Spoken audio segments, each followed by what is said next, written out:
ఇప్పుడే మన ఉత్తర ప్రత్యుత్తరాలు చదివినటువంటి భాగాన్ని 31వ కీర్తనను మనం ధ్యానించుకున్నాం. 31వ కీర్తన ప్రతి కీర్తనలోను ప్రతి మాటలోను బైబిల్లో ఉన్నది ఏదైనా మనకు అర్థం అవ్వాలి. కానీ అర్థమైతే గుండెను టచ్ చేసినట్టు, అంటే హృదయాన్ని టచ్ చేసినట్టు, గుండెను పెట్టినట్టు, మనసులో తాకినట్టు, జీవితాన్ని అనుకున్నట్టు, జీవితాన్ని నడిపించినట్టు ఉంటుంది. అది ఇందులో ఎట్లా ఉంది అనే సత్యాన్ని మనం చూడడానికి ఉంది కదా. 31వ కీర్తనలో ఏదైతే భక్తుడు సాధించాలనుకున్నాడో అది సాధించేశాడు. హల్లెలూయా. దాన్ని వివరిస్తున్నాడు 31వ కీర్తనలో. కానీ మీ అందరికీ కూడా వాట్సాప్ లో, ఫేస్బుక్ లో, ఇన్స్టాగ్రామ్ లో అందరూ చూసిన వాళ్ళందరూ చెప్పండి మన ప్రసంగం 1 2 3. Very good. చిరస్థాయి, దాన్ని ఇంగ్లీష్ లో అల్టిమేట్ అనడానికి తిరుగులేనిది చిరస్థాయి మన ప్రసంగం. ఇంకా మనం 15 పదాలను చూస్తే తిరుగులేనిది నీవు నేను తిరుగులేనిది మన జీవితంలో ఉండాలని మన దేవుడు ఆశిస్తున్నాను. చెప్పండి హల్లెలూయా. తిరుగులేనిది చిరస్థాయి అంటే దీని గురించి కొన్ని మాటలు మీకు నేను చెప్పి తిరుగులేని దాని కోసం చిరస్థాయి భక్తులు ఏం సాధించాడు అనే సత్యం కోసం నేను దీన్ని మిమ్మల్ని మోటివేట్ చేసి వివరించి నేను ముందుకు వెళ్తాను. చిరస్థాయి ఎగ్జాంపుల్, ఇప్పుడు మన దేశంలో మన జాతి పిత ఎవరు? గాంధీ గారు. ఎవరి దగ్గర డబ్బులైనా దాని మీద ఏముంటుంది? గాంధీ తాత బొమ్మ. ఇంకా ఎప్పుడు ఏ డబ్బు ఉన్నా సరే దాని మీద ఏంటది? చిరస్థాయి, తిరుగులేనిది. ఏది కొట్టాలో అది కొట్టాడు. అంటే ఉదాహరణ చెప్తాను. ఎగ్జాంపుల్, క్రికెట్ అనగానే మన ఇండియాలో ఎవరు జ్ఞాపకొస్తారు? సచిన్ ఒక్కనే ఈ ప్రపంచంలో క్రికెట్ గాడ్ అని అన్నారు. ఇంకెవరిని అనలే. అదే రకంగా ఇంకా మనం చూస్తే చూడండి, కొంతమంది చెప్పండి, సాయంత్రం చెప్పండి. కరాటే అనగానే ఫస్ట్ ఈ ప్రపంచంలోనే జ్ఞాపకం బ్రూస్ లీ ఎలా ఉంటాడో కొంతమంది తెలియదు, పేరు మాత్రం తెలుసు. చూడండి ఇంకోటి కూడా చెప్తారు. బాక్సర్ అనగానే, బాక్సింగ్ అనగానే ఎవరు జ్ఞాపకొస్తారు? టైసన్. అట్లాగే కొంతమంది పేర్లు చిరస్థాయిగా నిలిచిపోయి ఉంటాయి. మొట్టమొదటి చంద్రబాబు ఎవరెక్కారు? నీల్ ఆర్మ్స్ట్రాంగ్. చిరస్థాయిగా పేరు నిలిచిపోతుంది. కామరాజుపేట, కామరాయుడు అనే ఆయన పేరులోంచి వచ్చింది కనుక ఎస్పీఆర్ అంతా మనకు అనవసరం. వచ్చి ఇక్కడ ఊరు కట్టాలనే ప్రథమ కొంతమందిని ఆయనతో పాటు కొత్తపల్లి నుంచి తీసుకువచ్చి ఆయన మొట్టమొదటి శంకుస్థాపన చేశాడు కనుక కామరాజుపేట చిరస్థాయిగా నిలిచిపోయి ఉంటుంది. ఓకే, పేరు రాజమండ్రి రాజ నరేంద్రుడు పరిపాలించాడు కనుక పేరు పెట్టాడు, అది చిరస్థాయిగా ఉండిపోతుంది. సేమ్ అట్లాగే ప్రతి వ్యక్తి కూడా నీలో ఒక విషయం దేవుడి కోసం బయటకు రావాలని దేవుడు ఆశిస్తున్నాడు. ఎట్లాగంటే చిరస్థాయిగా నువ్వు చేసిన ఒకటి నిలుచుకోవాలని దేవుడు ఆశిస్తున్నాడు. ఎప్పుడైతే నీవు చేసింది చిరస్థాయిగా దేవుని విషయంలో నిలబడిపోయిందో నీ కుటుంబాన్ని చిరస్థాయిగా తరతరానికి దేవుడు లేవనెత్తుతూనే ఉంటాడు. అది ఈ కీర్తనలో ఉన్నటువంటి సత్యం. దాన్ని మనం ఈరోజు జ్ఞాపకం చేసుకుంటాం. 31వ కీర్తన మామూలుగా చూసుకుంటే ఉంటాయి. అయితే ఇక్కడ ఉన్న సత్యాలను చూస్తే 31వ కీర్తన భక్తుల్ని చాలా మందిని టచ్ చేసింది. భక్తుల్ని చాలా మంది హృదయాలను తాకింది. ఆఖరికి దేవాది దేవుడు హృదయాన్ని ఎంత తాకింది అంటే యేసయ్య పరలోకం నుంచి భూమి మీదకి వచ్చిన తర్వాత కూడా ఇందులో ఉన్న మాటలు ప్రపంచంలో ఉన్న హిస్టరీలోకి వెళ్ళకుండా బైబిల్లో ఉన్న వాళ్ళే గురించి చెప్పుకుంటా అనేక మంది జీవితాలను టచ్ చేసినటువంటి మాటలు ఈ 31వ కీర్తనలో ఉన్నాయి. ఎందుకని చెప్పి చిరస్థాయిగా ఏ రకంగా దావీదు గారి జీవితం నిలిచిపోయింది అనే సత్యాన్ని మనం చూస్తా ఉన్నాం. ఒక్కొక్కటి చూస్తాం. ఇంకా కొన్ని మాటలు ఇందులో ఉన్న కొన్ని స్పెషలైజేషన్ మాటలను చూస్తే సత్యంగా ఈ కీర్తన ఎప్పుడు రాయబడింది అనే సత్యాన్ని చూస్తే మొదటి సమూయేలు 23వ అధ్యాయం 1 నుంచి 3 వచనాలు జరిగిన తరువాత రాయబడింది. ఓకే, మొదటి సమూయేలు 23వ అధ్యాయంలో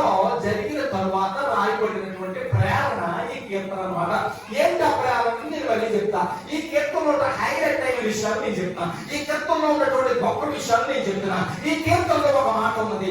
ఏంటి అంటే చూడండి, 31వ అధ్యాయంలో 5వ వచనంలో చదువుదాం. నా ఆత్మను నీ చేతికి అప్పగించుకొని, చూడండి ఇక్కడ చూద్దాం. నా ఆత్మను నీ చేతికి అప్పగించుకుని. ఎవరున్నారు ఈ మాట? ఇక్కడ ఎవరున్నారు? దావిది గారు ఉన్నారు. కొంతమంది ఎవరున్నారు?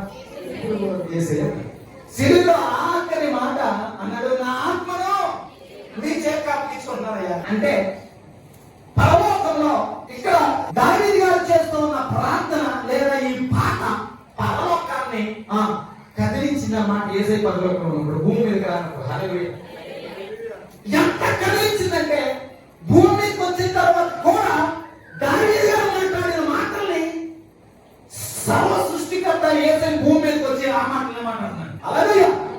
కనుక దేవుణ్ణి మన ప్రార్థన కదిలించాలి. ఆమె చెప్పండి. నీ పాట కదిలించాలి, నీ మాట కదిలించాలి, నీ ఆశ కదిలించాలి, నీ కోరిక కదిలించాలి, నీ తీవ్రమైన ఆశ పరలోకాన్ని కదిలించును కాక.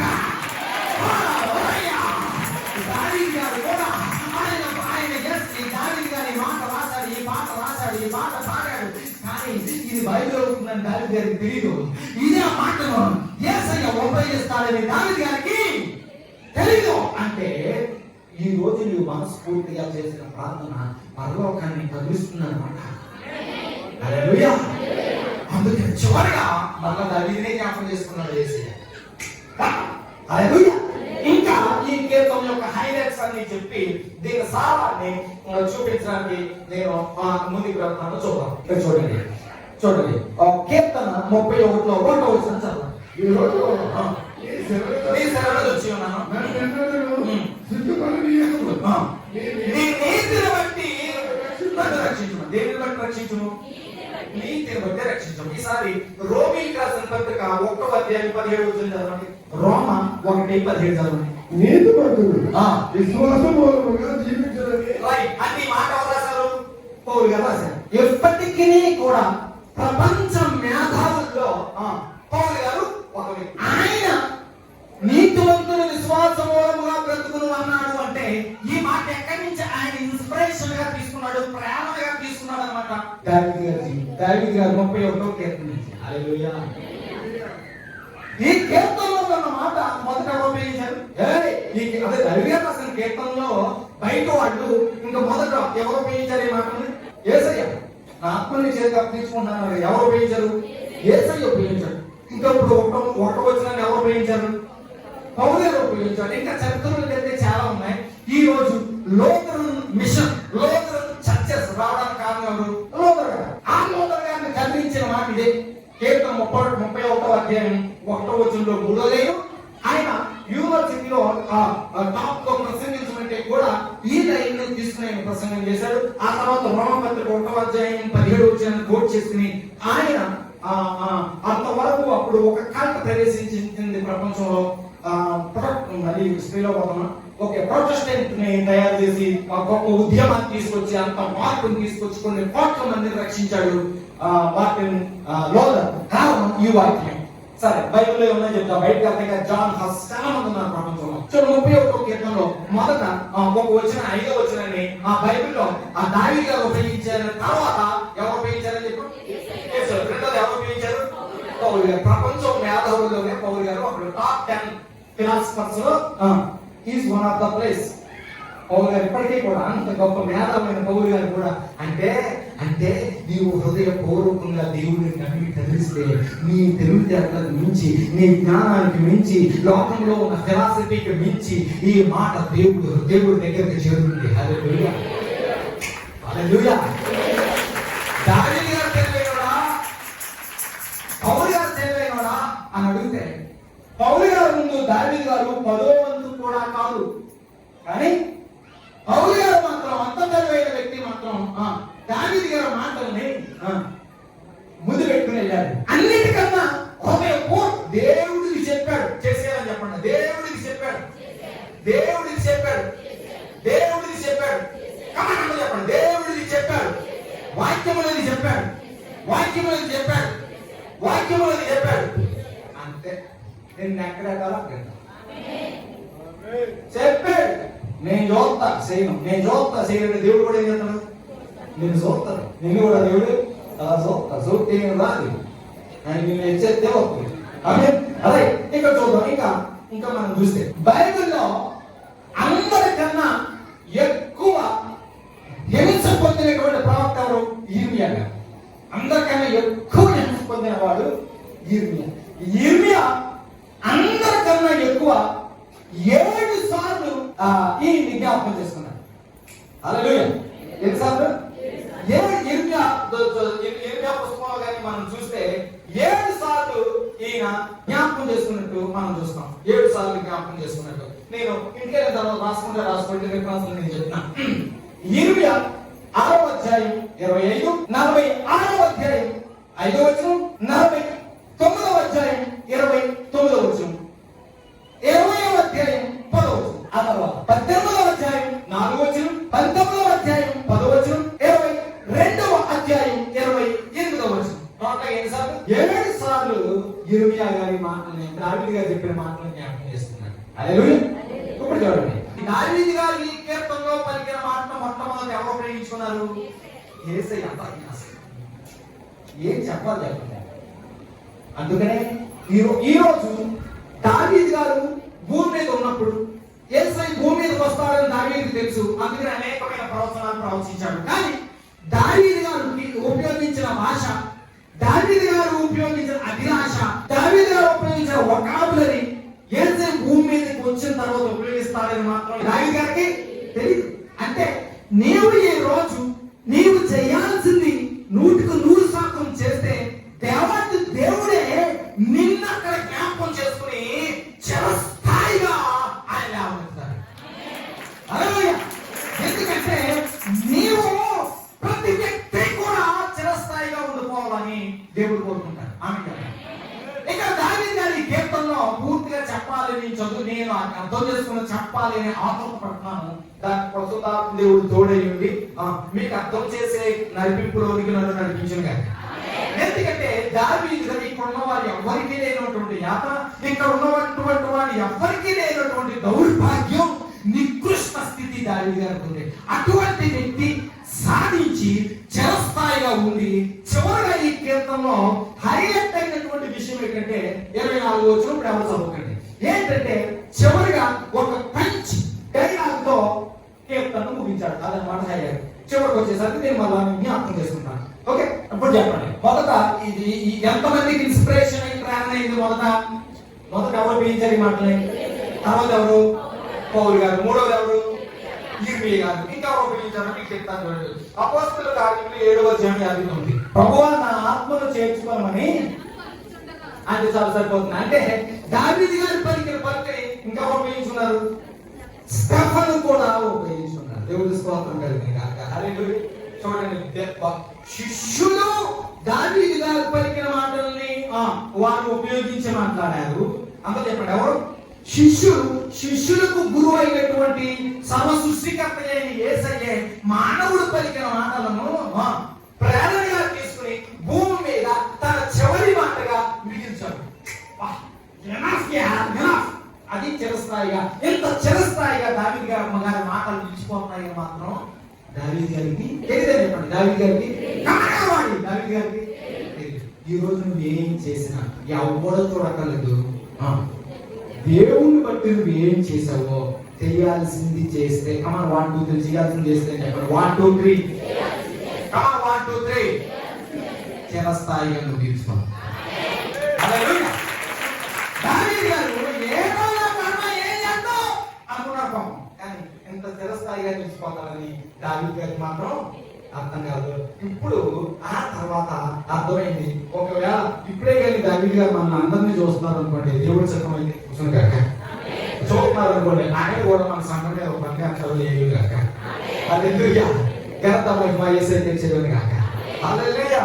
కానీ దేవుడి యొక్క వాక్యం ఎంత గొప్పది, ఎంత విచిత్రమైనది అనేది మనం చూస్తే ఇంకా చూస్తే ఇక్కడ విలాప వాక్యాల్లో కూడా, అంటే విలాప వాక్యాలు అవకాశాలు మళ్ళీ యిర్మీయా గారు విలాప వాక్యాల్లో కూడా ఈ మాటల్ని ఈ 31వ కీర్తనలో వాడిన మాటల్ని యిర్మీయా గారు ఉపయోగించుకున్నారు. అంటే యిర్మీయా గారికి సహజంగా ఎప్పుడు ఏడుపు వచ్చినా దావీదు గారు మాత్రం ఉపయోగించుకునేవాడు అనమాట. ఎప్పుడు బాధ వచ్చినా యిర్మీయా గారు దావీదు గారిని జ్ఞాపకం చేసుకునేవాడు అనమాట. దేవుడి స్తోత్రం కలుగుతుంది. అంటే జ్ఞాపకం చేసుకోవడమే కాదు, దావీదు గారు అంటే నేను మనిషిగా చెప్తున్నాను, యిర్మీయా గారు మాట్లాడితే ఎలా మాట్లాడతారు అని చెప్తున్నాను. అంటే మామూలు అన్నాడు నన్ను అంటే మీరు అందరూ అయినా సరే వాళ్ళు అందరూ రికార్డు అవుతున్నాయని నేను చెప్తాను. ఓకే అనుకుంటాడు. దావీదు అనే దేవుడు ఉపయోగించుకుంటే నన్ను ఉపయోగించుకోడు అనుకున్నాడు.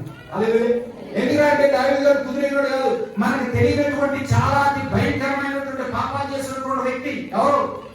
దావీదు గారు. మనం అనుకున్నాం ఇది ఒక్కటే వచ్చింది, యూరియా ఆ భార్య విషయంలో తప్ప అది వచ్చింది అని మూల భాషలోకి వెళ్తే ఆ తప్ప లేదు, ఆ గొప్ప ఉంది. ఓకే ఇంకా నేను ఇక్కడ కొన్ని విషయాలు చెప్తాను. కానీ ఏంటంటే అప్పుడు దావీదు ఆత్రాలు ఆడంత నేను బాధనే కాదు, నామకం దేవుడు ఎందుకు ఉపయోగించుకోడు, దావీదు చిరస్థాయి అని నిలిపేశాడు.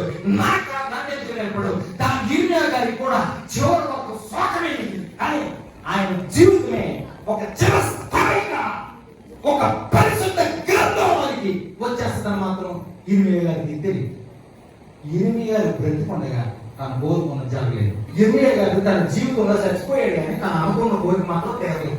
కానీ అంతకన్నా ఎక్కువగా నిర్ణయం చేశాడు యేసయ్య గ్రంథంలో తీసుకొచ్చి ఇప్పటికీ నెరవేరుతూనే ఉంది. పైన చెప్తున్నాడు ఆయన. కాబట్టి యిర్మీయా గారు అని చెప్పడెవరు? అప్పుడు అనుకున్నాను నేను కోరిక నెరవేరలేదు అనుకున్నాను, కానీ సంవత్సరాలు అక్కడ చూసినా సరే నెరవేరుతూనే అదో అందరికన్నా ఎక్కువగా చూస్తున్నారో నా మీరే ఉపయోగించుకుంటున్నాయి. ఎవరు తగిన భక్తులు ఏమో దావీదు ఎవరు తెలుసుకున్నారు? దావీదు గారు. ఒరే దావీదు రే మీతో నా పేరు ఎక్కువ ఉపయోగించారు అంటే దావీదు అంటాడు ఎవరా నా మాట నువ్వు ఉపయోగించావు అంటాడు. ఏదైనా ఆ మాట మనం ఉపయోగిస్తాం, ఆడికలాగా మనం నేర్చుకుని ఇంకో మాట చెప్తాం. మీకు ఛాలెంజ్. దావీదు గారు 2 సార్లు కొట్టలే, పౌలు గారు 2 సార్లు కొట్టలే, స్టెఫెను గారు 2 సార్లు కొట్టలే, దావీదు గారు 2 సార్లు కొట్టలే, యిర్మీయా గారు 2 సార్లు కొట్టలే. నీకు నాలాగే శరీరంతో ఉన్నాను, ఎందుకు ముందుకెళ్ళకూడదు? అందుకనే దేవుడు చెప్పింది ఏది చేసినా అది పరిశుద్ధతలో భాగమే. 2 చేతులు ఎత్తిన పరిశుద్ధతలో భాగమే. హల్లెలూయా చెప్పిన 2 చేతులు హల్లెలూయా చెప్పిన పరిశుద్ధతలో భాగమే. హల్లెలూయా గట్టిగా చప్పట్లు కొట్టిన పరిశుద్ధతలో భాగమే. కారణం ఏంటి అంటే దేవుడు ఏం మాట్లాడినా ఏం చెప్పినా పరిశుద్ధత తప్ప రెండవది రాదు. ఆయన చెప్పాడు దాన్ని పాటిస్తే ఐఎమ్ రెడీ అనే సెకండ్ వస్తుంది. ఎప్పుడైతే రెడీ అన్నామో అది ఉపయోగించుకుంటారు. హల్లెలూయా. ఇప్పుడు ఎగ్జాంపుల్ క్లాస్ లో నేర్చుకున్నారు, రైట్ మీతో పనులు ఎవరితో వస్తారా అనుకో, నేను ఎవరు చూసేదనుకో ఎవరో 2 నిమిషాలు అతను వదిలేస్తారు, నేనేంటంటే అదే మాట. ఓకేనా? అది ఇది ఏది దేవుడు సన్నిధిలో సపాట్లు కొట్టిన తలాలు సప్పట్లు తలాయో దేవుడిలో అన్నట్టుగా ఇది మనం ఎలాగా ఉంటాం అంటే అంటారు. ఎందుకంటే అన్నంలో ఉంటే దేవుడు కాబట్టి చెప్పు నువ్వు నేను ఉంటాయి, నువ్వు మీ అబ్బాయి ఉంటాయి, నువ్వు నీ భార్య ఉంటాయి, నువ్వు నీ భర్త ఉంటాయి, అందరూ అదే దేశం జీవించింది ఆశీర్వదించింది ప్రోత్సహించింది. ఒకసారి చెప్పండి మన ప్రసంగం ఏంటి?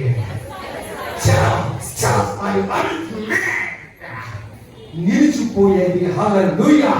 నువ్వు అనుకోవచ్చు బైబిల్లో చూస్తే దావీదు గారు బైబిల్లోకి వచ్చారు కనుక ఎన్ని కౌరులను చెప్తాడు, యిర్మీయా గారు బైబిల్లోకి వచ్చారు కనుక ఎన్ని కౌరులను చెప్తాడు అని. అదే రకంగా పరలోకంలో కూడా దీనికన్నా పెద్ద గ్రంథం జ్ఞాపకార్థ గ్రంథం తయారవుతుంది. దానిలో ఇందులోనికి భక్తుల పేరు వచ్చినట్టే నీ పేరు అందులోనికి రావడానికి అవకాశం ఇంకా మిగిలి ఉంది.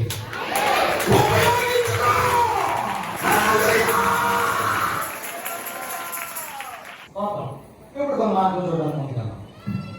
ఇప్పుడు ఈ కీర్తన యొక్క స్పెషాలిటీ ఏంటో చూసాం, ఎప్పుడు రాయబడింది చూసాం, ఎప్పుడు రాయబడింది అన్న దాంట్లో ఇప్పుడు నేను చెప్తున్నాను. ఆల్రెడీ మీకు చెప్పాను రిఫరెన్స్ ఏంటో. మొదటి సమయాలు 23 1 నుంచి 3 చదువుతామా కొంచెం చదువుతామా? చూడండి మన కీర్తన మొదటి సమయాలు 23 తరువాత ఫిలిష్తీయులు కెయీలా మీద యుద్ధం చేసి కలగముల మీద ధాన్యములు దోచుకుంటున్నారు. ఇక్కడ ఏంటంటే నేను చదివిస్తాను. కెయీలా మీద ఫిలిష్తీయులు యుద్ధం చేసి కళ్ళ మీద ధాన్యం అని పట్టుకెళ్ళిపోతుంటే అప్పుడు ఏం జరిగింది అంటే అప్పుడు దావీదు గారు అంటాడు ఏమని, నేను వెళ్ళి కేయిలా మీదకి వచ్చాను ఫిలిష్తీయులు, నేను వెళ్ళి వాళ్ళతో యుద్ధం చేయగలుగుతాం అని అడిగాడు. అయితే దేవుడు అన్నాడు చెయ్యి అన్నాడు. జయం వచ్చింది. జయం వచ్చిన తర్వాత ఎవరికైనా చిన్న భూమి జరిగిన తర్వాత ఎవరికైనా సరే దాని పక్కన చిన్న ధైర్యం ఉంటుంది. సాధించిన తర్వాత ఎవరికైనా సరే ఏమొస్తుంది, సాధించడమో లేకపోతే అంటే గర్వం. నేను చెప్పారు కానీ నేను చెప్తా ఉంటున్నాను, మీరు చెప్పేశారు గర్వం ఎవరికి వస్తుంది చెప్పడం అంటే దీన్ని బైబిల్లో ఉన్నవన్నీ కూడా మీనింగ్స్ దాని రూట్ లోకి వెళ్ళి ఫిలాసఫికల్ గా మనం థింక్ చేస్తే లోకపు భాషలోనికి వెళ్ళి లోకపు జ్ఞానంలోకి వెళ్ళి చూసినప్పుడు దాని అర్థం ఏంటి అన్నది ఎవరికి గర్వం వస్తుంది తెలుసా? ఏదో చెప్పండి, ఎవరికి గర్వం వస్తుంది? ఏమీ లేకుండా అడుగుతుంది ఏంటంటే గర్వం ఉంటుందండి. కాబట్టి చెప్పండి ఎప్పుడు అది ఎవరికి గర్వం సాధించినప్పుడు ఇంకా ఏదేదో ఓకే కరెక్ట్. గర్వం ఎవరికి వస్తుంది తెలుసా? మనం మానసిక శాస్త్రంలో దాన్ని డీకోడ్ చేసుకుంటా వెళ్తే వెళ్తే గర్వం ఎవరికి ఉంటుందో తెలుసా? సరిపెట్టుకున్నాం అనుకోండి ఎవరికి వస్తుంది? ఎవరైనా సరే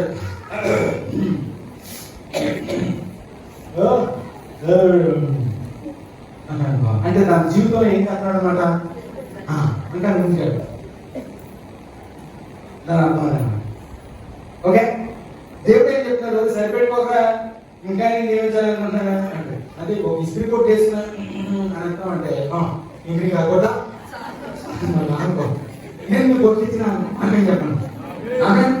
అదే అదనమాట, అది సరిపెట్టుకున్న వాడికి అర్థమవుతుందన్నమాట. వాస్తవంలోనికి వెళ్ళి చూసినప్పుడు, శారీరక భాషలోనికి వెళ్ళి చూసినప్పుడు, ఇక్కడ చూస్తే యోధా మీద ప్రాంతం మీద కేయిలా మీద ఫిలిష్తీయులు దాడి చేసినప్పుడు ఓడిపోయినప్పటికీ ఇక్కడ చిన్న ప్రాబ్లం వచ్చింది.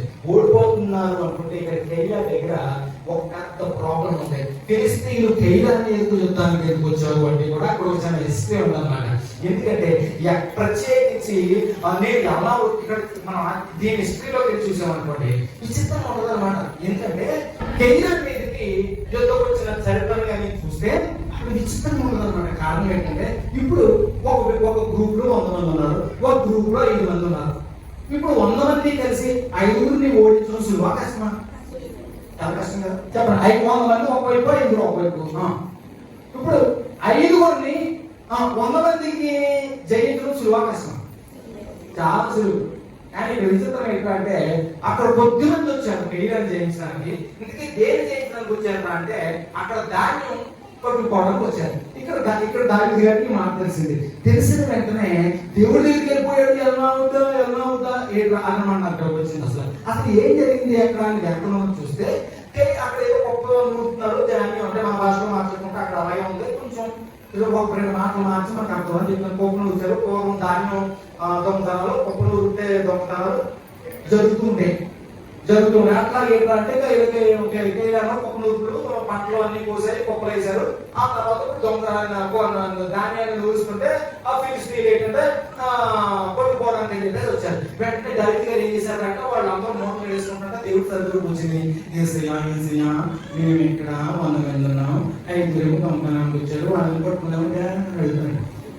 నాకు దొంగతనానికి వచ్చిన వాళ్ళని పట్టుకున్నావుగా దేవుడి అన్నాడండి. బాబాయ్ నేనండి దేవుడు నేను అనుకున్నా మనం చేయండి. నాకు బైబిల్లో మాత్రం చేయను, బైబిల్లో మనం చేయను కానీ నేను ఏం అడిగానండి దేవుడు ముందేసుకుంటావు తెలుసా? నేను ముందేసుకుంటావా? నువ్వు దేవుడు ముందేసుకుంటావు కానీ బైబిల్లో ఉన్నది చెప్తావే అస్సలు తెలియదండి అని ఇలాంటి మాటలు మనకి కొన్నిసార్లు కనపడుతుంటాయి. ఓకే, అట్లా కాదు కానీ బైబిల్ అన్నిటికీ ప్రమాణం. నీకైనా నాకైనా ప్రపంచంలో ఎవరికైనా. ఓకే, ఇప్పుడు నాకు ఇది అర్థం కాలేదు. దీన్ని ఎంత చూసినాను ఉన్నవాళ్ళు ఉందండి, అవతల తప్పు జరుగుతుంటే శిక్షించడానికి ఇవ్వండి. అలవాటు ఏంటంటే ఏ పని జరిగినా ఏం జరిగినా దేవుడి దగ్గరికి నేను చేయను అవుతానని అలవాటు దావీదు గారికి సక్సెస్గా ఉండేది. అది మంచిదే. కానీ ఇక్కడ అనడం నాకు నచ్చలేదు. నేను అనుకున్నా దీని అంతా ఏదో కథ ఉంది. ఇప్పుడు దొంగతనానికి వచ్చాడండి, నేను వాళ్ళకి శిక్షణ అయ్యాను. దేవుడు ఏమంటాడు? ఒక్కొక్క ఒక్క చెప్పు దిగిపోతాను. ఎందుకని ఆల్రెడీ అది ఇప్పుడు ఈ నువ్వు పుట్టముందే మీ మోసే తీసేయగలిగి రాసిచ్చారు కదా. దొంగతనం చేయడానికి అందులో ఎవరు చేయరు శత్రువు. నీ శత్రువులు దొంగతనం చేయడానికి వస్తారు. ఇప్పుడు నేను వారిని ఎందుకు శిక్షణ విధించడానికి అడుగుతున్నాను. అది కొంచెం అర్థమయ్యే భాష ఉంది అన్నమాట. చాలా నాకు అనిపించిన అవన్నీ చూసి మూలాల్లో తెలియదు. చాలా ఎక్కడికం కూడా ఈ ప్రాంతం చాలా ఎక్కడికం ఏదైతే కొన్ని ప్రాంతాలు ఉంటాయి. కొంతమంది ఇప్పుడు లేవు ఏసైస్తాం అదే పూర్వం ఏదైనా ఊరి అవతల కనపడి నేను ఒక ఆవిడ అనమాట. నేను ఎప్పుడు ఏం చేస్తున్నాను దేవుడికి చెప్పకుండా ఏది చేయను. ఏం చేశానండి అడుగుదాన్ని కొట్టే కొరడానండి కొరడే చెప్పుకొని వండానండి వండానండి వేసేది అడిగానండి ఏమైనా ఏ కొరడో అనండి నువ్వు చేసుకున్నాను లేదా నేను చేసుకున్నా సైడ్ అనుకున్నానుకో కోరుకుంటాను ఏమిటి అందరూ అని చెప్పి ఇలాంటి కబుర్లాగా నాకు ఇలాంటి మాటని అర్థం అడిగారు. శారదమా తప్పు చేస్తున్నాడు. ఈయనేమో రాజు. దేవుడు రాజు అనగానే న్యాయం తీర్చడానికి ఆయన చేతిలో ఉంది. దాన్ని నేను సైనా ఉంది ఆయన యుద్ధానికి వచ్చినారు. నేను వారి దగ్గరికి వెళ్ళాను.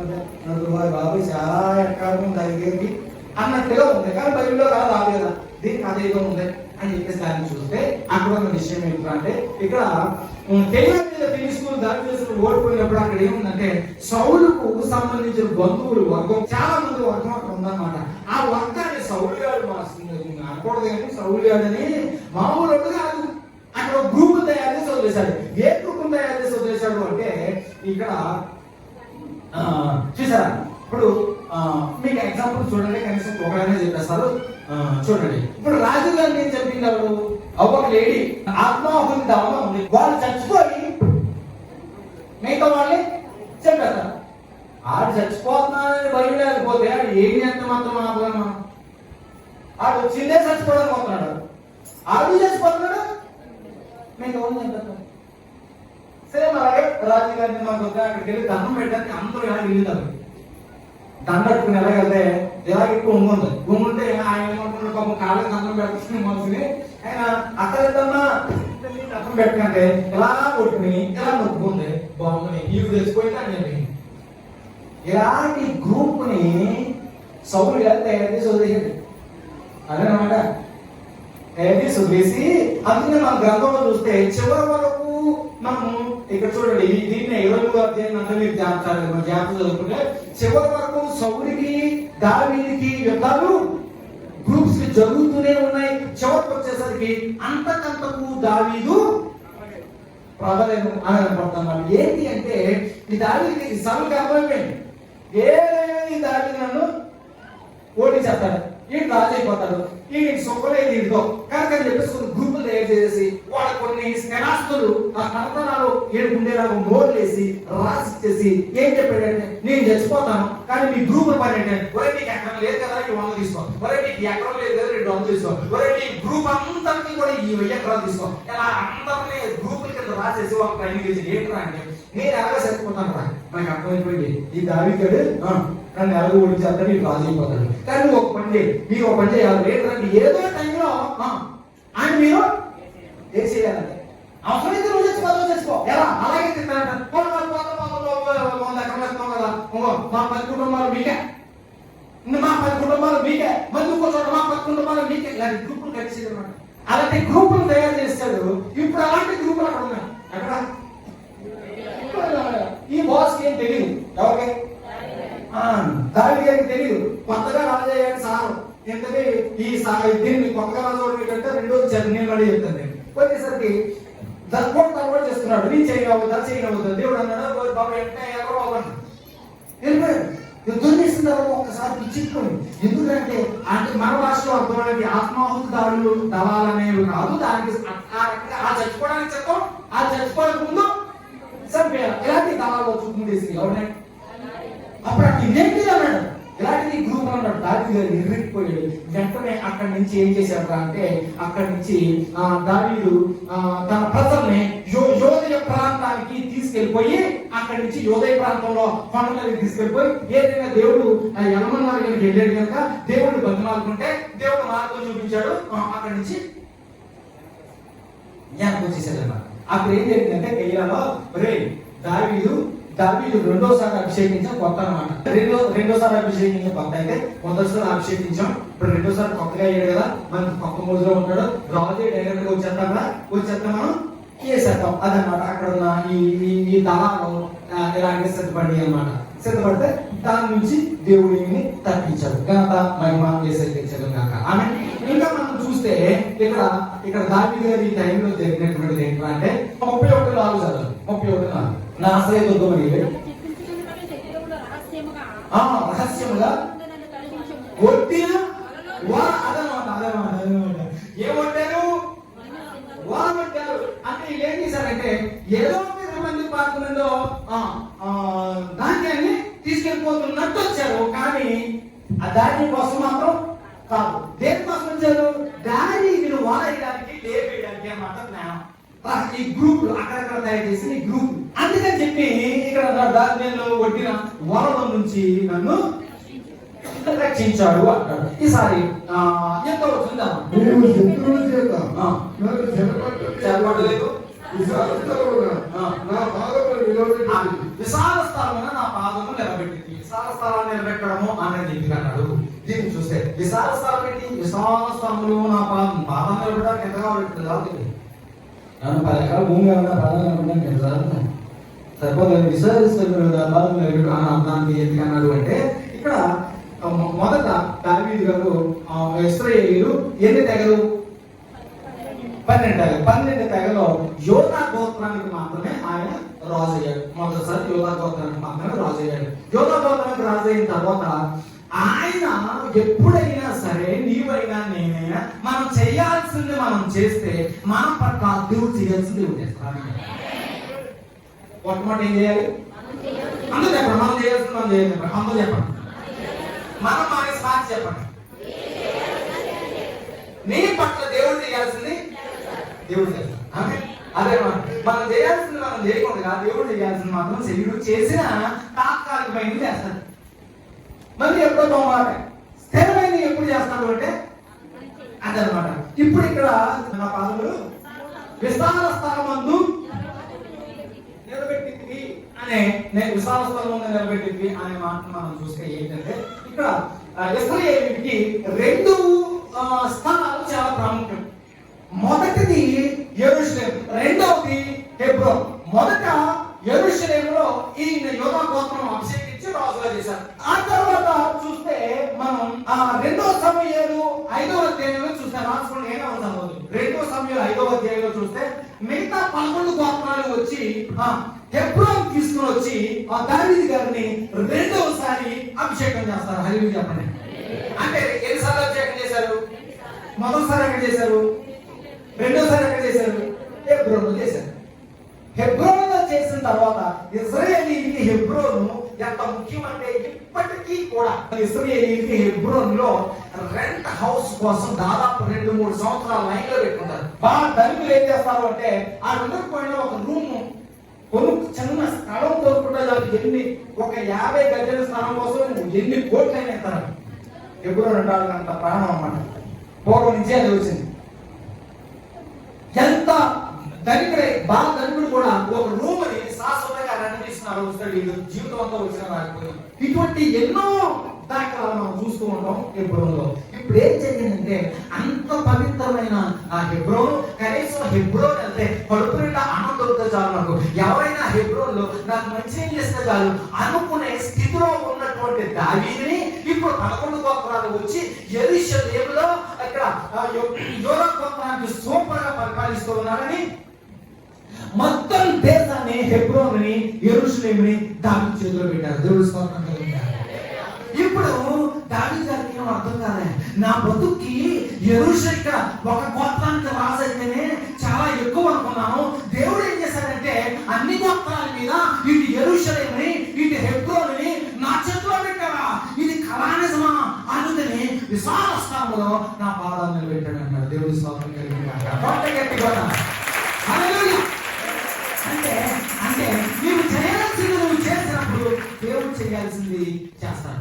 నీవు దేవుడికి ఏం చేయాలో అది చేస్తే దేవుడు నీకు ఏం చేయాలో ప్రయత్నం చేస్తాడు. ఆమె తన జీవితానికి చాలా ఎక్కువ అంటే మహా ఎక్కువ, చాలా చాలా చాలా చాలా చాలా ఎక్కువ అన్నమాట. అంత పరిస్థితిలో నుంచి ఈ రకంగా దావీదుని దేవుడు హెచ్చించాడు. ఎందుకంటే హెబ్రోను చరిత్రను చూస్తే జనరల్ కదండి ఆయన అబ్రహాము, ఆ తర్వాత ఇస్సాకు, యాకోబు, తర్వాత కాలేబు, వీళ్ళ నలుగురికి స్థిరమైన స్వాస్థ్యం ఇక్కడ ఉంది. అక్కడ గొప్ప పట్టు ఉంది. ఆ తర్వాత దావీదుకు మాత్రమే కష్టపడకుండా, అంటే దేవుడి దగ్గరే కష్టపడి సాధించుకున్నాడు. దేవుడి స్తోత్రం. హల్లెలూయా. కాలేబు 40 సంవత్సరాలు యుద్ధం చేసి ఇక్కడ హెబ్రోన్లో గొప్ప స్వాస్థ్యాన్ని సంపాదించుకున్నాడు. అబ్రహాము విస్తారమైన తన జీవితాన్ని హెచ్చించి అనేక సంవత్సరాల తన జీవితాన్ని హెచ్చించి ఇక్కడ హెబ్రోన్లో స్థిరత్వాన్ని సాధించుకున్నాడు. ఇస్సాకు శత్రువులతో జయిస్తూ పడలేక ఇరుకుతో ఇబ్బందితో ఇక్కడ జయించుకున్నాడు. ఇక్కడ ఈ 4వ వ్యక్తి అయినటువంటి దావీదు గారు దేవుడి సన్నిధిలో రాత్రనగా పగలనగా పోరాడుతూ సాధించుకున్నాడు. హల్లెలూయా. పేరు చూస్తే వీళ్ళందరూ కన్నా ఎవరెక్కువ సాధించుకున్నారు హెబ్రోను యెరూషలేము అంటే హల్లెలూయా. అందుకని ఎప్పుడైనా సరే నీ జీవితంలో ప్రార్థన చేసేవనుకో కాళ్ళు తిమ్మిరెక్కినాయి అని కూడా మర్చిపోవాలి. ఆమె కనీసం నీ జీవితంలో కొన్ని ఉండాలి. ప్రార్థన అయిపోయిన తర్వాత లేకపోతే ఏమైంది రాను కాళ్ళు తిమ్మిరెక్కినాయి అనుకోవాలి. ఆమె ఎప్పుడైతే నువ్వు ప్రార్థనలో కూర్చుంటే ఉంట మర్చిపోవాలి. ఆమె అంటే మర్చిపోవాలని మర్చిపోతే నీకు డ్యాష్ మోత. ఓకేనా? అట్లా కాదు. ఓకే, అదనమాట. నువ్వు మొదలెడితే నీ జీవితం.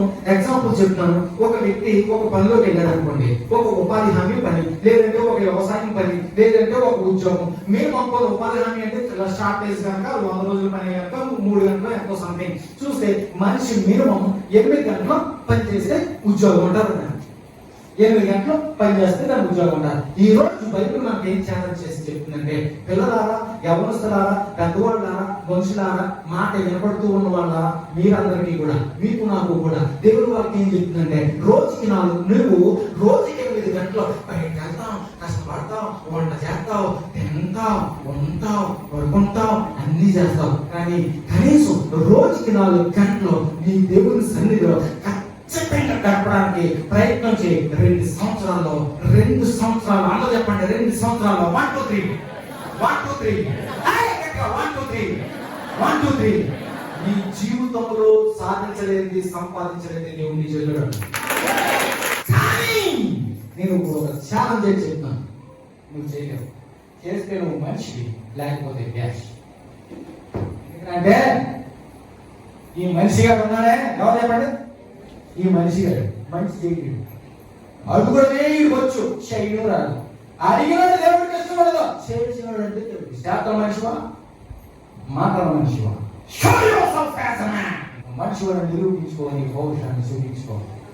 ఆమేన్.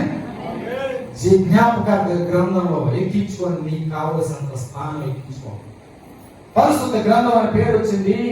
ఆ యిర్మీయా తన జీవితం అంతా ఏది సాధించుకోలేదే అనే చనిపోయాడు. అనే చనిపోయాడు. కానీ పరిశుద్ధ గ్రంథంలో గొప్ప స్థానాన్ని ఒకే వ్యక్తి పేరున ఇన్ని గ్రంథాలు ఎవరి పేరు మీద లేదు. కనుక చెయ్యాలి కనుక చేస్తే పేరు, చెయ్యాలి కనుక చేస్తే పేరు, చెయ్యాలి కనుక చేస్తే నో రిటర్న్స్ ఎక్స్పెక్ట్ చేయండి. అర్థమైనా మీకు? చెయ్యాలని చేస్తే ఎక్స్పెక్టేషన్ ఉంటారు. ఎక్స్పెక్టేషన్ చెయ్యాలని చేస్తే ఏదో ఒక్క మనిషి ఆశిస్తాడు. చెయ్యాలి కనుక చేస్తే అందులో ఆశించేది ఉండదు. అది దేవుడి ఇష్టం. ఆమె అందుకనే దేవుడు నీ హృదయం నాకు ఇయ్య అన్నాడు. మనం ఏం చేస్తున్నాడు? ఈ మధ్యనే ఈ మధ్య సేవ కోసం అని అలా నేను అంటున్నాను. చాలా సంతోషం. ఏంటంటే అన్నా ఈ మధ్య మరి మా అమ్మాయి కొంచెం ఎదిగారండి, ఊరేసారు బాగా ఎదిగి కనిపిస్తూ మంచి సంబంధం రావాలని ఈ మధ్యన సంవత్సరం నుంచి మంచి ఎక్కువ దేవుళ్ళు కోరుతానండి. పొట్లకాయ ఏం కాదు, బేరకాయ ఏం కాదు. అప్పుడు ఏమంటాడంటే పొట్లకాయ కూడా కోడిగుడ్డు వేసి వదులుకుంటాడు సత్తాడు. అలాంటివి కాదు దేవుడికి కావాల్సింది. ఓకేనా? అలాంటివి కాదు. ఈ మంచి చెప్పడంలోనే అర్థమైపోతాడు. ఏమంటే ఏదో కష్టం వచ్చి నెత్తి జరిగినాక అలాగే చేస్తావు, ఇంకా ఎప్పుడు అలాగే చేస్తావు, ఇంకా ఎడుతూనే ఉంటావు. కారణం ఏంటి? నువ్వు అవసరం వస్తే ప్రార్థన చేసే మనిషి కనుక నేను ఎప్పుడు ఎదుస్తూనే ఉంటావు. అవసరం వచ్చినప్పుడు చేయడం కాదు, ఆశించి చేయడం కాదు, ఇది చెయ్యాలి కనుక గుర్తించి చేసింది స్థిరంగా ఉంటుంది. దాన్నే హృదయంలో నుంచి వచ్చింది అంటున్నాడు. దాన్నే దేవుడు అంటున్నాడు, నీ హృదయం నాకు ఇవి అంటున్నాడు. దాంట్లోంచే జీవాన్ని నదులు ప్రవహింపజేసేస్తాను అంటున్నాడు. నువ్వు ఏమంటావు? ఆకాశుడు గ్లాసు నీళ్ళు కాసాలి గొంతు పెంచాను నేను బ్రతుకుతాను.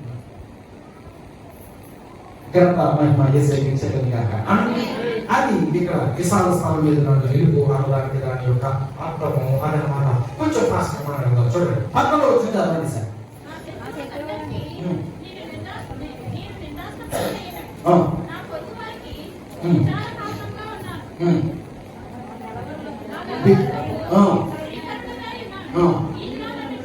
నేను నెలవదులంటే వాటే దిగురా ఓపర్ తీసా నెలవదులంటే నెలవంపతుంది అప్పుడు దిగురా.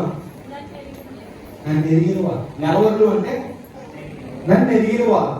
నెలవదులు ఏంటి? చదవండి నన్ను ఎరిగిన వాళ్ళని చెప్పండి సార్. నన్ను ఎరిగిన వారికి పేపరున్నానంటే డబ్బులు ఇచ్చేవాడు ఉన్నాడు. అదా భయంకరంగా ఉన్నాడు. తర్వాత వీధిలో నన్ను చూసేవాడు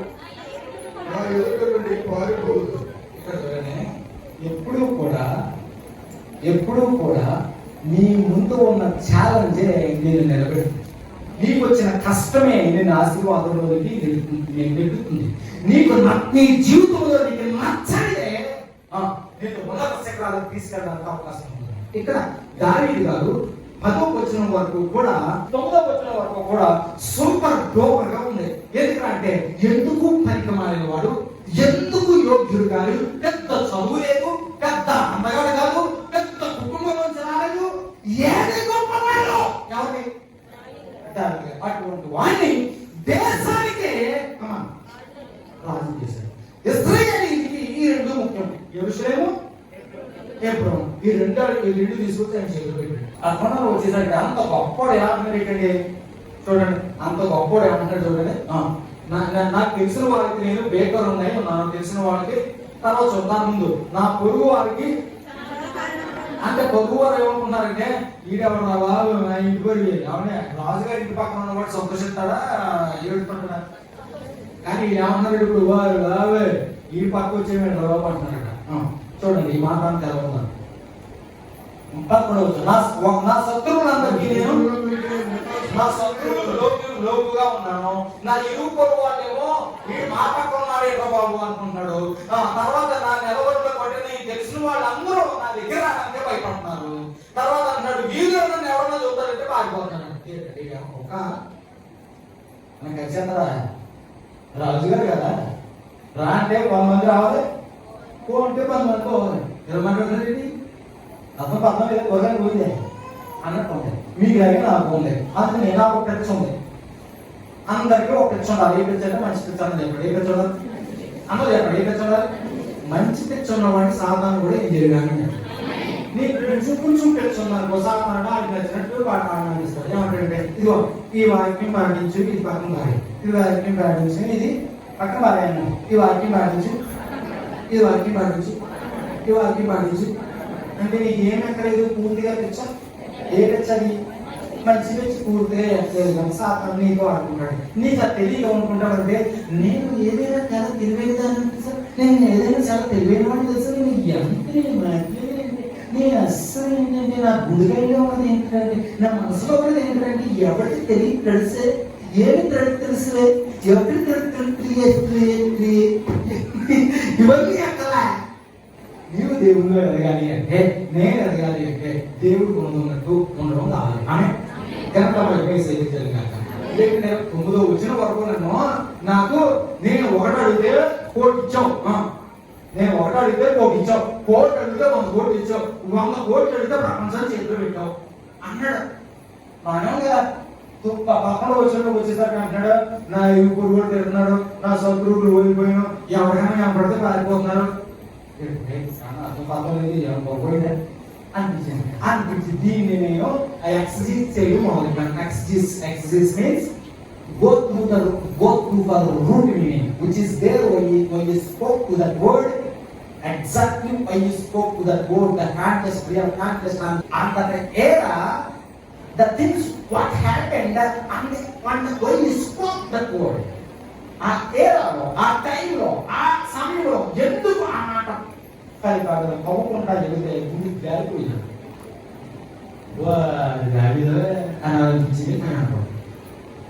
ఎందుకంటే ఈ సమయంలో ఈ దావీదు గారు బైబిల్ A to Z పండితుల అభిప్రాయాన్ని A to Z, నాకు 99 పాయింట్ కాదు, 99% ఇప్పుడున్న మాట ప్రకారం ఈ మాటలు మూల భాషలోకి వెళ్ళి ఎవరు మాట్లాడతారు అనే మాటలు నేను చూస్తే ఎవరు అన్నది మీకు ఇప్పుడు మీకు చూపిస్తాను. ఒకే మాట చూడండి, వీధిలో నన్ను ఎవరైనా చూస్తే పారిపోతారు అన్నాడు. ఎగ్జాక్ట్ గా ఆయన ఉన్నదన్నట్టు ఈ మాటను కానీ మనం తీసుకుని చూస్తే మనకి ఆ రోజుల్లో, దావీదు గారి రోజుల్లో, ఆఖరికి యేసు ప్రభు టైంలో కూడా ఎవరినైనా చూస్తే కొంచెం థింక్ చేయండి, మీకు అర్థం థింక్ ఆలోచించండి. మీకు అర్థం ఎవరినైనా చూస్తే వెంటబడితే జనాలు పారిపోయేవారు ఎవరు చూసి అంటే ఇప్పుడు ఏమొచ్చిందన్నమాట, అది కుష్ఠరోగం ఉపయోగించే మాటను ఉపయోగించాలి. కనుక 100% బైబిల్ పండితులు అందరూ చెప్పేది ఏంటంటే అక్కడ ఉన్నటువంటి చరిత్ర అంతా కలిగేసి ఆ టైంలో ఏమొచ్చింది, కుష్ఠరోగం వచ్చింది. ఇంకా నేను కిందకు వచ్చి మాట్లాడతాను. ఓటుకుండా ఇది వీధిలో చూడండి, తర్వాత వీధిలో నన్ను చూసి వారు పారిపోతారో 12 వచ్చిన మరణకు రానున్న వారి వరే మరుపడి ఓటుకుల్లో ఏమంటారు, నీళ్ళు వస్తారా పట్టాలా అంటే దాని అర్థం ఏంటంటే ఇక్కడ రాజు భోజనం చేసినప్పుడు ఒక్కడో భోజనం చేయాలి, కొంతమంది కలిసి భోజనం చేయాలి, వడ్డించేవాడు ఉండాలి, హాస్యం ఉండాలి, స్పోర్టివ్నెస్ ఉండాలి, రకరకాల కొన్ని సంగీతం పక్కన ఒక మ్యూజిక్ ఉండాలి. రాజు భోజనం చేసేటప్పుడు ఆ రాజు కూడా ఒక 20 మంది ఉండాలి. పెద్ద బాగా ఉంటుంది రాజు బాగా. ఈ దాదాపు ఈ గుడంత పొడవు అంతకన్నా ఎక్కువ ఇటు కూర్చుంటే వడ్డించేవాడు వడ్డించి జోకులు వేసేవాడు జోకులు వేస్తా దాదాపు ఒక ప్రతి పూట పాకం 30 రకాలతో కొన్ని దొడ్డ కూడా అడవు చేయాలి. కానీ ఈ టైంలో దావీదు గారు మూలకు పోయి ఒకడు భోజనం చేస్తున్నారు. దేని నా దగ్గర అయిపోయింది, ఓటుకుండా అయిపోయాను. రాజు గారి సింహాసనం మీద రావట్లేదు. ఎందుకు రావట్లేదు, ప్రజలకు అర్థం రావట్లేదు.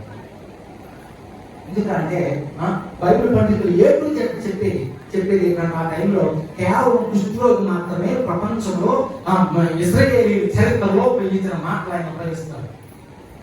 జయమిచ్చాడు, స్వస్థత వచ్చాడు, బహిరంగంగా ఆయన ప్రకటిస్తున్నారు. జయం వచ్చి స్వస్థత వచ్చింది కనుక బహిరంగంగా సాక్ష్యం చెప్పుకుంటాడు. కానీ మూలం వచ్చి నా బతికి అయిపోయిందే, నా జీవితం ఎలా అయిపోయిందే, రాజుగారు ఏంటి ఆస్థానం రావట్లేదు అనుకుంటున్నారు అందరూ. కారణం ఏంటంటే ఆస్థానాలకు వస్తాయి వాళ్ళు ఏమంటారు, అక్కడి నుంచి ఆగిపోతారు. ఇప్పుడు ఒక్కడు వృత్తిని భోజనం చేస్తున్నారు, ఎవరో దగ్గరికి రావట్లేదు, నాన్న వాడు రావట్లేదు. ఇదే టైంలో అందుకు అంటే మనకి ఈ మాటల్ని చూసిన పండితులు, బైబిల్ పండితులు అందరూ కూడా చెప్పేది ఏంటంటే కొన్ని మనకి అర్థం కాని పాపాలనే చేశాడు. ఎవరు? దావీదు గారు. ఆ టైంలో ఇశ్రాయేలీయులకి ఎవరికి కుష్టు వచ్చినా దేవుడు ముద్దుతాడు అని ఒక సింబల్. దేవుడు ముద్దుతేనే కుష్టు వచ్చింది అనే సింబల్. ఇప్పుడు ఇది కానీ బహిరంగమైందనుకో, ఆ రోజు ఊరు చివరన కొన్ని ఎకరాలు 10 ఎకరాలు 20 ఎకరాలు పెద్ద ఒక స్వర్ణ పెద్ద గోతిలా ఉండేది.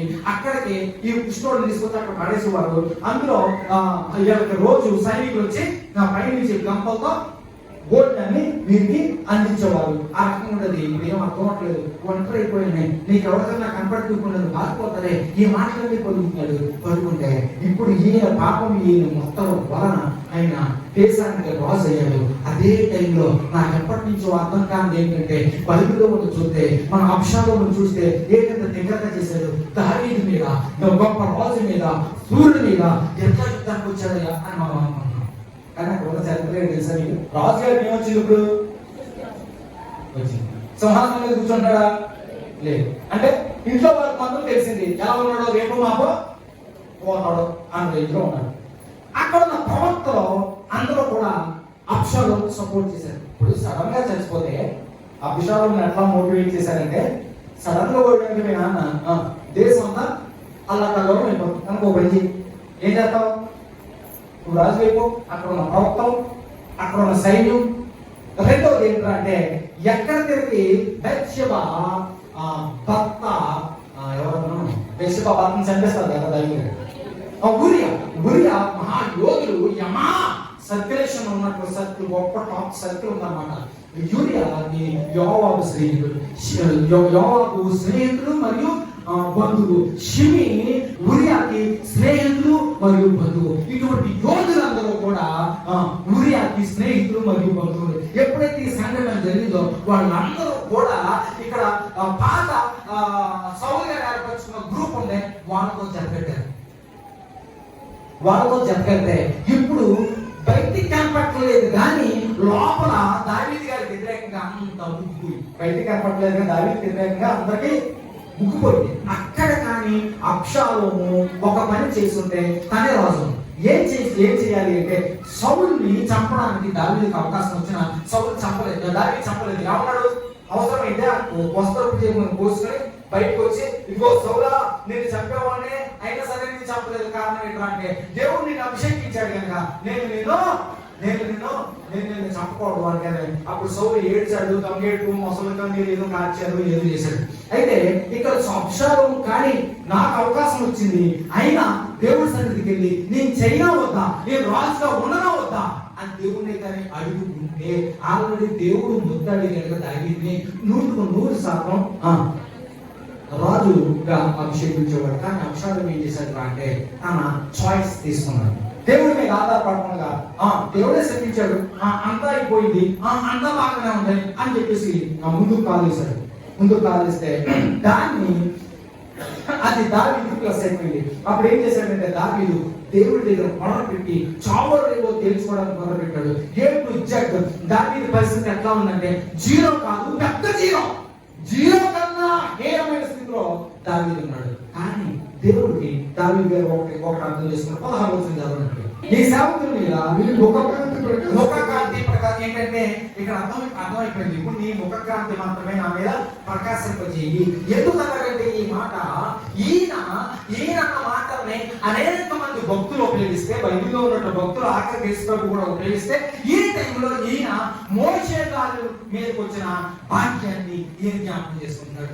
ఏంటంటే మోషేని చంపేయాలనుకున్నారు, ఏదో చేయాలనుకున్నారు. 40 రోజులు కనపడకుండా వెళ్ళిపోతే వాళ్ళు దూరం చేసుకుని విగ్రహాలను దిగిపోయారు ఇస్రాయేలీలందరూ. కానీ వచ్చిన వెంటనే అక్కడ మోషేని చంపడానికి ఒక గ్రూప్ రెడీ అయ్యింది. కానీ మోషే కొండ నుంచి దిగి వచ్చేసరికి మోషేని చూచి ఏమయ్యారు?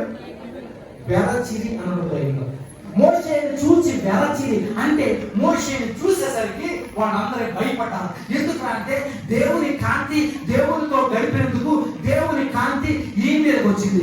ఇనుము అయస్కాంతంతో ఉన్నప్పుడు ఆ అయస్కాంత లక్షణాలు ఇనుముకు వచ్చినట్టుగా దేవునితో గడిపిన కారణంగా ఆ యొక్క కాంతి ఈలోనికి రావడం వలన కిందకు దూకుతుంటే ఎవరైతే ఈ నేసేద్దాం అనుకుంటారో వాళ్ళందరికీ కూడా భయం వచ్చింది, షేకింగ్ వచ్చింది. ఇప్పుడు ఈ ప్రార్థన దాన్ని చేస్తారు. నాకు ఒకటే కాలం ఏది లేదు, ఏ ఒక కాంతి నా మీద ప్రకాశించాయి. అప్పుడు నా శత్రువులందరూ పారిపోతారు. అక్కడ దావీదు గారికి ఒక అర్థమైంది. ఏంటి అర్థమైందంటే ఈ రాజ్యం కన్నా గొప్పది ఎక్కడ ఉన్నది అని దావీదు గారికి అర్థమైంది. ఎంతమంది మెసేజ్ ఏంటి ఈ రాజ్యం కన్నా గొప్ప బలము ఎక్కడ ఉన్నది అంటే దేవుడు ఇచ్చినటువంటి వాగ్దానంలో ఉన్నది అని అర్థమైంది. ఆ వాగ్దానాన్ని పట్టుకున్నాడు. నీ ముఖ కాంతి నా మీద ప్రకాశింపజేసి నిజంగా ప్రకాశింపజేశాను. శత్రువులందరూ పారిపోయాడు.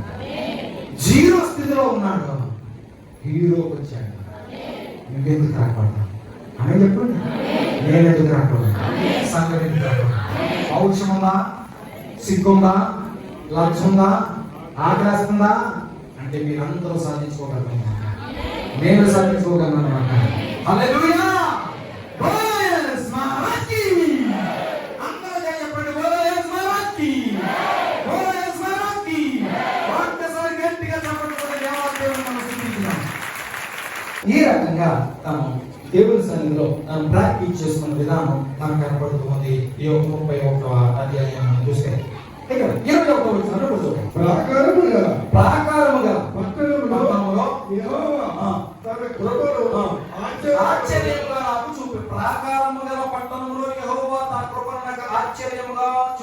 అంటే ప్రాకారం గల పట్టణము అంటే యెరూషలేము పట్టణం అని అర్థం. ఎందుకంటే బైబిల్లో చూస్తే యెరూషలేము చుట్టూ ఏమున్నాయి? కొండలు ఉన్నాయి. కాపుల యెరూషలేము చుట్టూ కొండలు ఉన్నాయి. యెరూషలేముని కాపాడినట్టు నేను నిన్ను కాపాడుతాను అని మన కీర్తన 125 మనకు కనపడుతుంది. ఇది మొదలుకుని యెరూషలేము చుట్టూ కొండలు ఉన్నట్టుగా కాపుదలు ఉన్నట్టుగా. అంటే ఇక్కడ యెరూషలేము పోయిన చేతిలోంచి అనుకున్నాడు. కానీ ప్రాకారం గల పట్టణంలో యెహోవా తన కృపను ఆశ్చర్యంగా నాకు చూపి, అంటే ఇక్కడికి వచ్చేసరికి 11:21 వచ్చేసరికి ఏదైనా అనారోగ్యం ఏమైంది? అనారోగ్యం ఏమైంది? కమలే వాడి అనారోగ్యం ఏమైంది? అందరూ చెప్పండి, అనారోగ్యం ఏమైంది? హల్లెలూయా. కనుక మనుషుల్ని పోల్చుకో, నీలో పరిశుద్ధత పెంచుకో, నీలో నమ్మకత్వాన్ని పెంచుకో. నీవు అభివృద్ధి చెందడం ఈజీ. ఎట్లాగూ అంటే నీవు తినడానికి వండడానికి ఎంత కష్టపడతావో, నీవు పొలదానికో లేదో నీవు పని చేయడానికి నువ్వు ఎంత కష్టపడతావు, దాంట్లో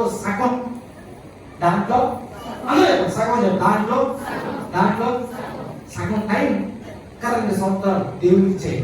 నేను మించినాను. హల్లెలూయా, హల్లెలూయా. కానీ మళ్ళీ చెప్తున్నా, నువ్వు కట్టే నాకు ఎట్లంటే మనిషిగా ఉన్నాడే ఈ సవట, సన్నాసి, సిగ్గులేనోడు, దరిద్రుడు, నికృష్టుడు, నీచమైనటువంటి తత్వం గలవాడు. వెంటనే ఇష్టం వీడికి, పాటించడం వీడికి ఇష్టం.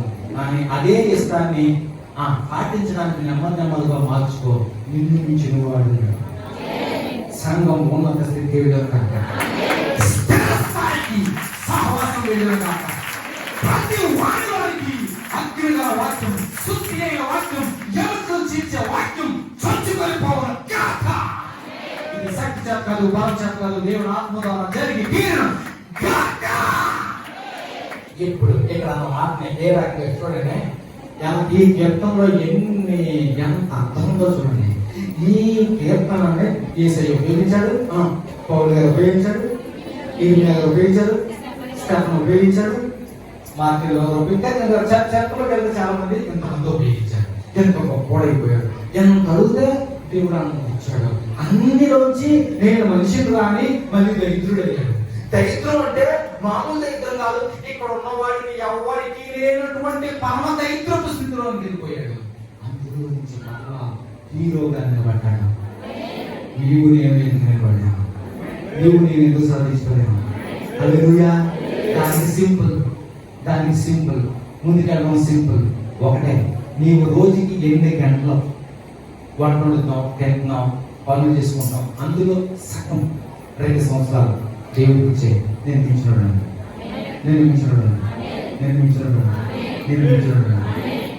హల్లెలూయా.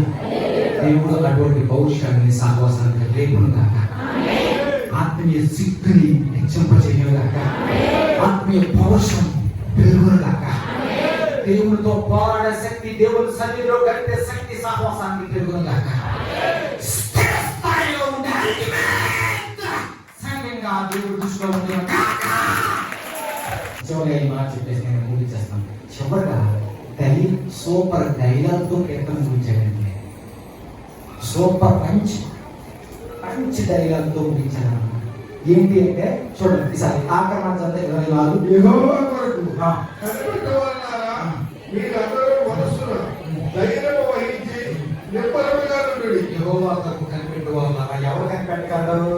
కనిపెట్టడానికి ఎవరు దమ్ము ఉంటుంది?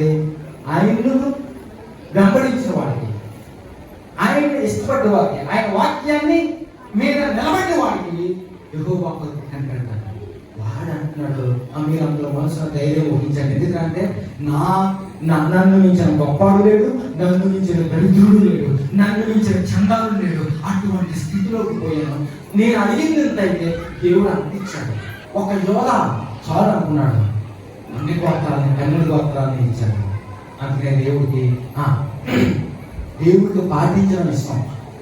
మనం ఏం చేస్తామంటే, ఎవరైనా సరే చెప్తే దేవుడు అలా అయితే మేము చేస్తామండి.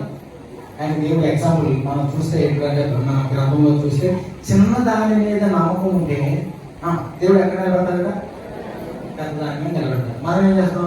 పెద్దది ఎత్తే చూద్దాం అంటే ఇప్పుడు నాకు సరిపోతాం గోల్ చేయడానికి కానీ ముందు శివరాన్ని నమ్ముకుంటే పెద్ద చేతి అప్పచెప్తాడు.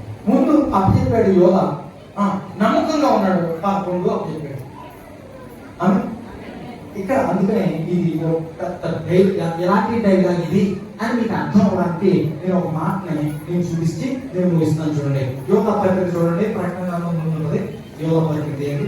యోధ పత్రికలో మీకు అర్థం అవడానికి మాటని చెప్పి నేను ముగిస్తున్నాను. యోధ పత్రికలో ఆఖరి మాట 24-25 వచనాలు, 24-25 వచనాలు ఇవి. దీన్ని ఏమంటారు అంటే దీనిని వేదాంత ధోరణిలో చూస్తే దీనిని గంభీరమైన దీవెన అంటారు. దీనిని గంభీరమైన దీవెన అంటారు.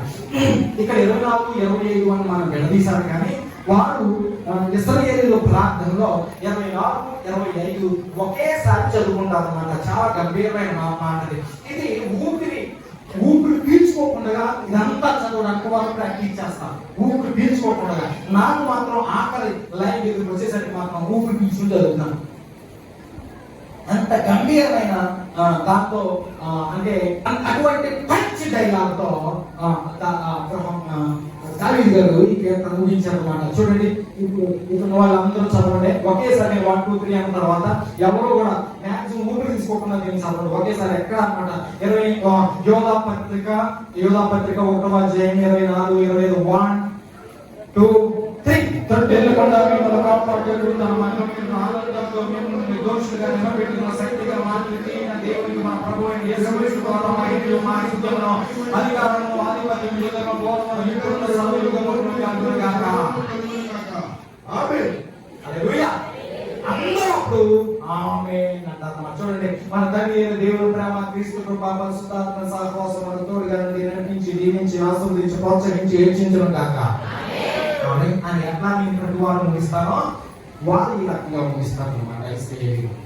మధ్యలో ఊపిరి తీసుకోకూడదు, ఆ రకంగా వాళ్ళు దీన్ని ప్రాక్టీస్ చేస్తారు. దీన్ని గంభీర ఆశీర్వాదం అంటారు. ఇప్పుడు ఇక్కడ ఒక మీకు అర్థం అవడానికి 31వ అధ్యాయానికి వస్తే ఎంత నికృష్టుడైనా, ఎంత చెడిపోయినా, ఎంత పాపి అయినా, ఎంత గొప్ప అన్ని వాటినాడు జీవితం అంతా ఇందులో ఉంది. అటువంటి వాడు చివరికి వచ్చాడు, మీరందరూ యెహోవా కోసం కనిపెట్టండి, మీరు వాక్యాన్ని వెంబడించండి, దేవునితో పోరాడండి, దేవునితో గడపండి. అరగంట టైం వస్తే, గంట టైం వస్తే ఏదో కాలక్షేపం చేయకుండా నేను సెల్ ఫోన్ లో చూస్తూ ఉంటుంటే చూడగా బ్యాలెన్స్ అయిపోతుంది. సెల్ ఫోన్ తో గడప డబ్బులు అయిపోతాయి. టీవీ చూడగా దానికి డబ్బులు కట్టాలి, బ్యాలెన్స్ అయిపోతుంది. కానీ నువ్వు దేవుడితో గడప డబ్బులు పెట్టుకోవాలి. అర్థమైతే గడుపు, అర్థమైతే దేవుని సన్నిధిలో ఉండు, తెలిసిన వాక్యాన్ని పాటించు. స్థాయిగా ప్రపంచంలో నిలిచిపోవాలి. ప్రారంభిస్తాం.